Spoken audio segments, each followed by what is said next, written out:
Hola oyentes de Radio Sefarad. Hoy tenemos una emisión especial de las noticias. Ya saben que en casi 20 años de Radio Sefarad nunca hemos puesto noticias durante los fines de semana.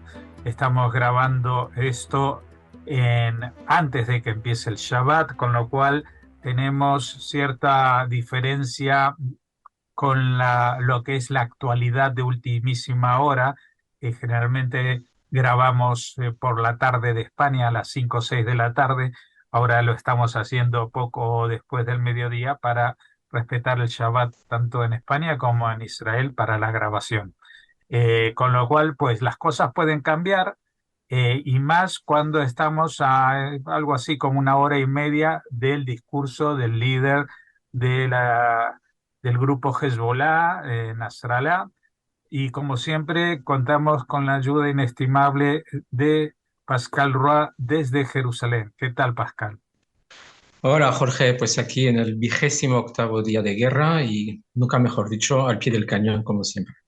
Sí, bueno, primero dinos qué tal han sido estas últimas horas en cuanto a ataques desde la Franja de Gaza a territorio israelí y desde Sí, otros pues lugares, ¿eh?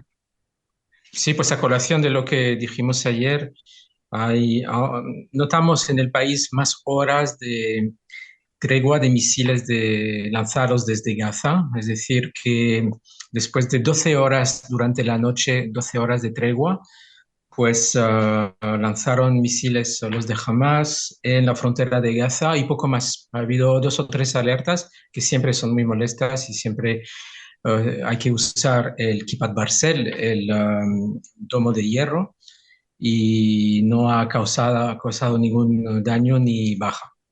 Bueno, Así espera, que es un quiero hacer poco una lo que tú aclaración. decías de que, No, quiero sí, hacer una dime. aclaración que cuando hablas de tregua, no es no es una tregua pactada, es que jamás no ha tenido capacidad para lanzar, porque como se está hablando tanto de que si se firma una tregua humanitaria para no sé qué, que esto que lo otro, no. Simplemente ha pasado 12 horas sin que jamás haya tenido la posibilidad de lanzar misiles. Igual tampoco les quedan muchos, o igual no les quedan muchos operarios para lanzar esos misiles. Sí, gracias por la aclaración. De hecho, de tregua vamos a hablar después con la noticia de Blinken, que está aquí en Israel. Sí, no son treguas para nada pactadas, simplemente ha habido como 12 horas de silencio, 12 horas de no caer misiles en el territorio israelí. Am, te voy a contar también que en los varios frentes que hay, pues en Cisjordania sigue neutralizando Tzahal y las fuerzas de policía y todas las fuerzas del orden siguen neutralizando a terroristas de Hamas y ha habido 7 muertos del lado de Hamas por anoche y varios arrestados también, sobre todo hacia Nablus y Jenin, como siempre. Hezbollah, pues has empezado a hablar del futuro discurso de dentro de una hora y media de Nasrallah. Sigue esta mini guerra hasta la fecha. Un soldado israelí herido de forma moderada y otro de forma leve. Es el balance desde ayer. Oficialmente Hezbollah declara 50 bajas de su lado, pero como las cifras de Hamas tampoco se puede. Hamas va a hinchar el número de víctimas supuestamente inocentes, mientras Hezbollah um, va a aligerar el número de bajas de las fuerzas de Hezbollah, de los terroristas de Hezbollah. Eso está claro. No sabemos exactamente cuánta baja tienen, pero seguro que mucho más y muchos daños en sus infraestructuras desde el 7 de octubre. Um, si quieres, te cuento un poco lo que aquí en Israel se percibe del lado norte. No se espera gran cosa del discurso de Nasrallah dentro de un poco más de una hora, pero por si acaso, Tzahal ha publicado una comunicación oficial diciendo que el nivel de alerta en el norte se había elevado, por si acaso. Ah, pero en general no se espera más que un refuerzo de la retórica de Hezbollah a través de su líder Nasrallah. ¿Por qué? Pues porque su discurso va a ir hacia el pueblo árabe en general y al pueblo libanés en particular, porque se percibe que su silencio desde el 7 de octubre ha sido más que ensordecedor y más que embarazoso. Entonces tiene que tomar la palabra y seguramente dirá que vamos a ganar vamos a ganar una guerra que al final no va a recibir la orden de Irán para librarla. Es un poco el análisis que hacen mucho por aquí. Y, y de hecho, no es casual que Tzahal, a través de sus portavoces, aluden mucho al pueblo libanés y al gobierno libanés, avisándoles de que no les conviene. Hablamos del Líbano, que es ahora un país satélite de Siria, un país empobrecido, que es la sombra de lo que fue, y que realmente el pueblo y los miembros de gobierno que no pertenecen a Hezbollah, pues realmente no quieren entrar en la guerra. Entonces, como siempre, aquí en Oriente Medio, el discurso va a ser de doble cara, es decir, va a tranquilizar de alguna forma a su pueblo, pero al mismo tiempo provocar y enaltecer eh, el espíritu de guerra que al final no va a escalar,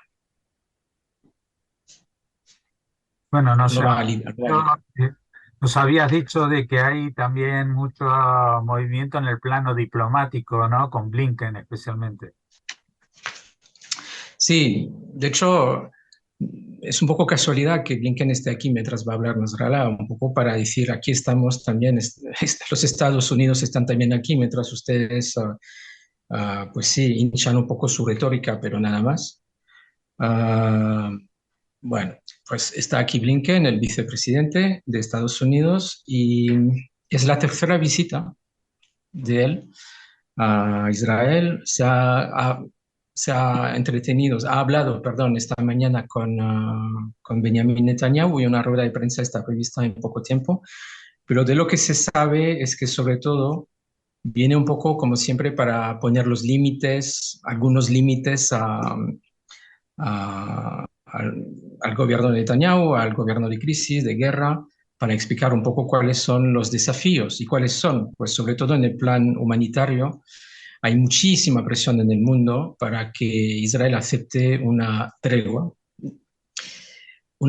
humanitaria, que no es un alto el fuego, pero aún así Israel no quiere para poner presión en Hamas y sobre todo porque la cuestión de los rehenes está en juego. Entonces, mientras hablo, hay familias de rehenes que están cortando varias calles hacia el cuartel general del gobierno de guerra que está en Tel Aviv ahora. O sea, están bloqueando, manifestándose porque están bloqueando calles, porque quieren poner presión para que precisamente no se acepte una tregua y para nada un alto el fuego. Um, Netanyahu se prevé que se quede muy firme la cuestión del carburante. O sea, de hecho, no es casual que esta mañana ha sido difundido un video con un sonido de un responsable médico del hospital de la ciudad de Gaza. Habló del hospital de Shifa de la ciudad de Gaza. Un sonido donde el responsable dice que reconoce, hablando con un responsable de Hamas, que 500.000 de litros de carburante se almacenan debajo de su hospital. Entonces, un poco para decir a Blinken, mira, el carburante todavía no queremos que pase. Y que si tiene que pasar, si tiene que entrar, pues que haya un estricto control para que no vaya jamás, que siempre esto es súper complicado de controlar, pero es un poco por ahí van los tiros. Um, y otro pequeño apunte, hay también una visita paralela de la ministra de Asuntos Exteriores de Japón, Yoko Kamikawa, que está ahora cerca de donde vivo, en la residencia del presidente de Israel, Herzog, también porque Japón es un aliado muy importante en este momento. Bueno, o sea que en el plano diplomático la cosa sigue adelante, eh, no tanto así, y yo diría todo lo contrario, en el plano de la cobertura periodística, ¿no? Es decir, por lo menos en España se está viendo que ya, eh, digamos, el respaldo a Israel que tuvo durante las primeras 24 horas después de la masacre, pues ya se ha esfumado. Ahora todos aceptan las cifras de muertos y heridos y de niños y todo que da Hamás directamente. Esas son las cifras que ellos admiten y admiten crisis humanitarias y problemas que, bueno, como hemos hablado ahora mismo con el tema del combustible, pues está precisamente en las manos de Hamás y no de Israel el tema de que los palestinos de la Franja de Gaza no sufran. No es un problema de que Israel les está eh, negando, ya tienen la entrada de ayuda humanitaria, de alimentos, de agua y de medicinas, pero lo que no está dispuesto Israel es a darle combustible, que como bien dices, pues se ha interceptado esta conversación entre el director del hospital más importante de la Franja de Gaza y con un directivo de Hamas diciendo que tiene 500.000 de litros. Es decir, esto es una cantidad que podría abastecer y dar luz, electricidad y muchas cosas más a una población tan grande como la que está hoy en día en el sur de la Franja de Gaza, ¿no? Eh, Ujú. Tenemos aparte Sí. información sobre cómo marchan los operativos militares, porque empiezan a circular algunos planos que dicen que tienen más o menos aislada a la ciudad de Gaza, que en el norte pues se sigue avanzando, pero tampoco tenemos muchas noticias más allá de las bajas del ejército israelí, ¿no? No, o sea, el blackout informativo es importante para no comunicar nada al enemigo, esto está claro. Y es un poco una táctica distinta a veces de Hamas cuyos miembros, por ejemplo, pues tienen menos cautela, ¿no? En publicar sus osadías, entre comillas. Y es también una diferencia en esta guerra, ¿no? Entre la gente de Hamas que está pro- menos reacia en publicar lo que hace, pero por parte de Tzal hay muy poco, se sabe muy poco. ¿Qué se sabe? Se sabe que, como dijimos ayer, cortaron la franja en dos, ya está definitivo, o sea, el corte ya está definitivo, sobre todo para evitar que los terroristas huyan hacia el sur, donde está la población civil, y se confunda y se mezcle con ellos.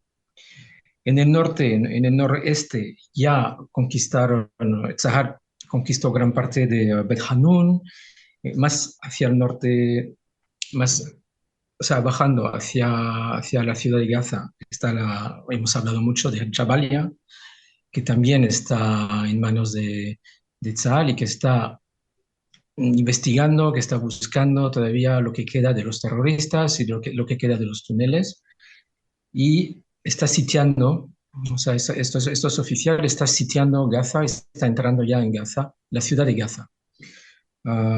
Quisiera destacar que es una labor importante lo que están haciendo metro por metro, porque mientras van avanzando, van descubriendo todo tipo de cartas, de documentos, de material, de inteligencia que va a servir para aún más progresar de forma precisa en la franja.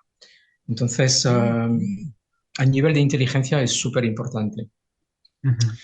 Y mientras avanzan, también van, y hemos visto imágenes de cómo, no exactamente de cómo proceden, pero van descubriendo túneles, las entradas, las salidas, las vías de escape y tienen una manera de destruirlos por completo. Y esto queda todavía sin saber muy bien porque están usando mm, explosivos, armamentos de última tecnología para precisamente esos túneles, porque sabemos que jamás se preparó para esto, construyendo sus 400, 500 kilómetros de túneles desde hace más de 10 años, pero también Israel se preparaba para el día que entrara en Gaza para destruirlos. Entonces es lo que está haciendo de forma metódica y sistemática Sahal mientras va avanzando. Ujú. Bueno, realmente va a ser muy difícil conseguir información muy precisa, excepto la que dé el propio ejército de Israel, que es la fuente más fiable de información, no solamente de las partes en conflicto, sino de los medios internacionales, porque hasta ahora la información que ha suministrado Tzal ha sido totalmente precisa y verdadera. No, nunca ha habido que hacer desmentidos, todo lo contrario, lo que afirma Tzal es después de muchas comprobaciones y verificaciones, porque quiere tener, seguir teniendo ese crédito informativo que tiene y que, si bien en la opinión pública, por ejemplo, de España, pues parece que no les afecta, porque prefieren comunicar lo que dice la agencia de noticias extraoficial de Hamas, pero esto es lo que ellos nos han transmitido y estas son cosas que se verifican. El único, digamos, mecanismo para llegar a ese nivel de precisión es no dar a conocerla hasta que no está totalmente verificada. Por eso es tan habitual que Israel publique noticias sobre detenciones, operativos y cosas así, con varios días de retraso. No es porque están guardándose ases en la manga, ni porque simplemente quieren que la gente no sepa, sino que lo hacen para tener toda la veracidad que se pueda tener sobre estos temas. Y para ello lo que hacen es lo que se hace en los servicios de inteligencia,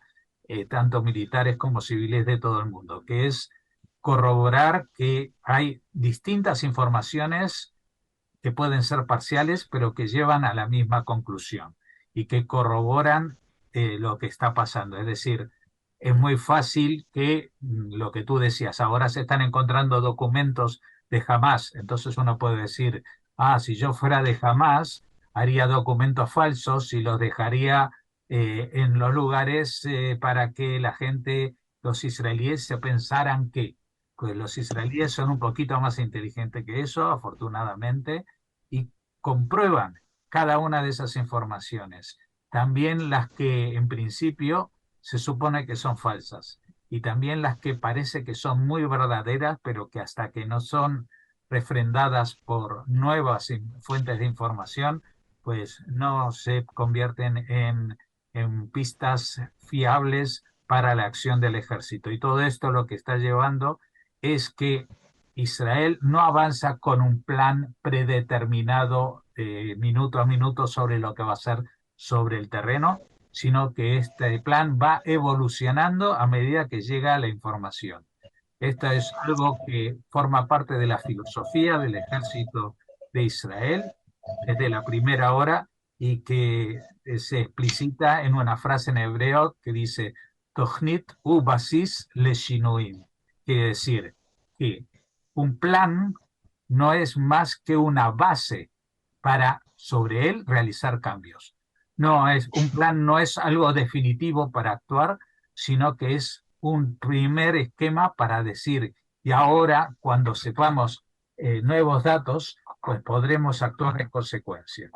Y esto es el gran secreto que ahora desvelo, pero que todo el mundo conoce si conoce Israel, de los éxitos militares israelíes, no ahora que tienen esa potencia militar, sino que lo han llevado a conseguir sobrevivir y incluso superar a decenas de enemigos y de ejércitos profesionales a lo largo de 75 años, incluso cuando hace 75 años prácticamente el ejército no tenía armas.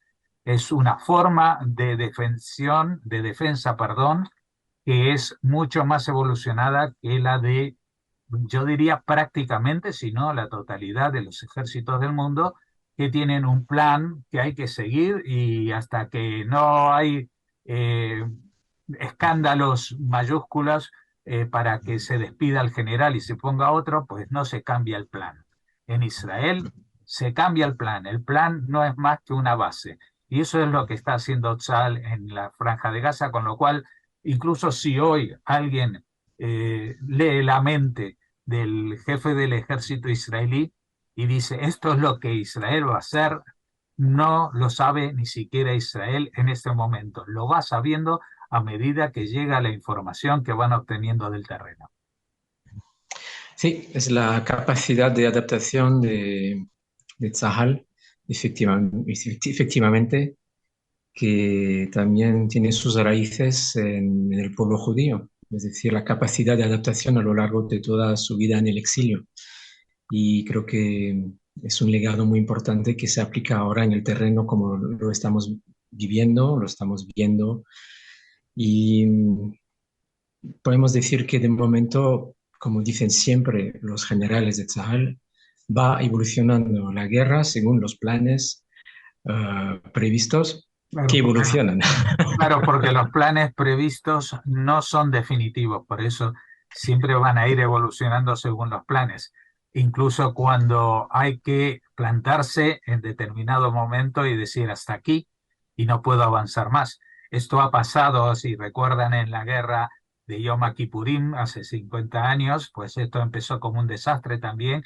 Los egipcios entraron a la península de Sinaí, tanques sirios que llegaron a las cercanías de Haifa incluso, etcétera, etcétera. Pero sin embargo, Israel consiguió frenar ese avance, repelerlo e incluso avanzar.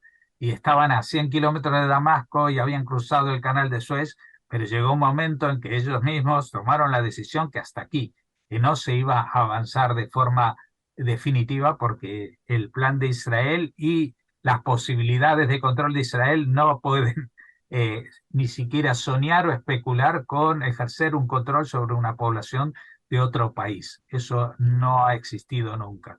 Y el hecho de que existan estas bolsas de enormes cantidades de refugiados palestinos que han quedado dentro del territorio israelí, en la Franja de Gaza y en Cisjordania, no responde a esta capacidad de entrar en otros países, sino que son las bolsas de refugiados que tenían Jordania y que tenía Egipto dentro del territorio israelí y que ahora han quedado dentro de las fronteras de Israel. Ese es el tema. Israel no conquistó esos territorios, sino que los recuperó. Esa es el kit de la cuestión, que hay muchos analistas que han ido a muchas universidades y que parece que pues la ideología les ciega y no ven la realidad histórica. Sí, efectivamente es esa ideología y esos prejuicios contra Israel que hace que al final Israel, como siempre, libra una batalla en el terreno, pero también, o sea, en el terreno físico, pero también contra esa misma opinión. Y yo no dudo en avanzar que esa opinión negativa también tiene sus raíces en un antisemitismo tradicional y secular, porque no se entiende sino ese a priori negativo contra Israel, contra todo lo que dice.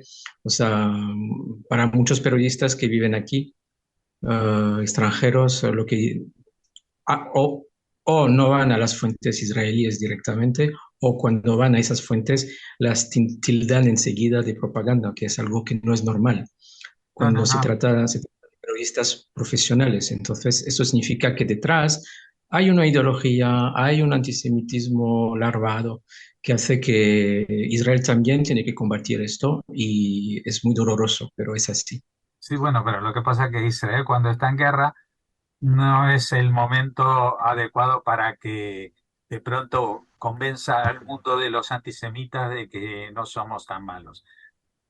No, pero es importante en el sentido que ahora Israel tiene una ventana para destruir a Hamas, pero que esa ventana no es de lo más fiable y segura, porque también Estados Unidos ve que en el mundo todo el mundo está en contra de esta guerra poco a poco, como has dicho, en España, en Irlanda y en muchos países, por supuesto, en Latinoamérica, como lo hemos visto, países musulmanes. Claro que sí, que están en contra. Entonces, Unidos también tiene interés en que esto vaya rápido y que no se vea acolorado y influye también en la guerra, lo quieras. No, evidentemente que este es uno de los factores principales que influyen en el plan y en la velocidad de acción de Israel. Va más allá de las imágenes que pueda emitir Al Jazeera o las opiniones de los periodistas extranjeros. Está el tema de las tensiones políticas internas de Estados Unidos. Ya lo vemos con los sectores anti-israelíes que también existen dentro de los partidos republicanos y especialmente en el demócrata de Estados Unidos. Eh, tenemos amigos y tenemos gente que no son tan amigas. Igual, no tanto en el estamento de los representantes políticos, pero sí, fíjate, en el tema de las universidades estadounidenses, que son un foco de tensión y de- cabría decir, de antisemitismo, aunque con las excepciones de que a veces, incluso entre esos movimientos de protesta, no hay pocos judíos. Es decir, esto es un fenómeno bastante preocupante, pero que es muy de Estados Unidos. Habrá también casos así en otros lugares del mundo, pero el tema es que también en Estados Unidos existe esa presión, no solamente al nivel de las altas esferas políticas, sino también al nivel de estos estamentos.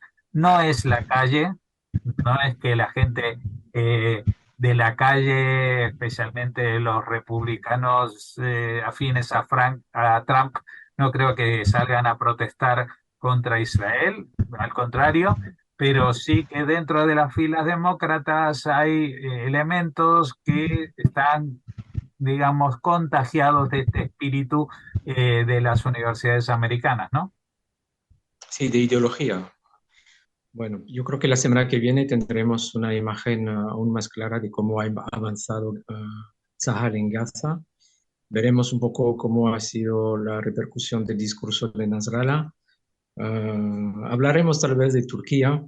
Ahora quizás es un poco tarde ya, pero Turquía que está realmente enfurecido contra Israel y Erdogan no puede con él. Y fíjate que hace un mes y medio hablábamos de la posible visita de Erdogan a Israel para Sí, sí, sí. en el, cooperar en el tema de la energía, pero esto ya pasó a Sí, bueno. segundo y último plano. Bueno, pues vamos a dejarlo aquí. Ya saben, el lunes por la tarde renovaremos estas opiniones y versiones diferentes de la información que nos llega desde el frente, desde Israel. Hasta entonces, muchas gracias por habernos atendido y Shabbat Shalom. Shabbat Shalom.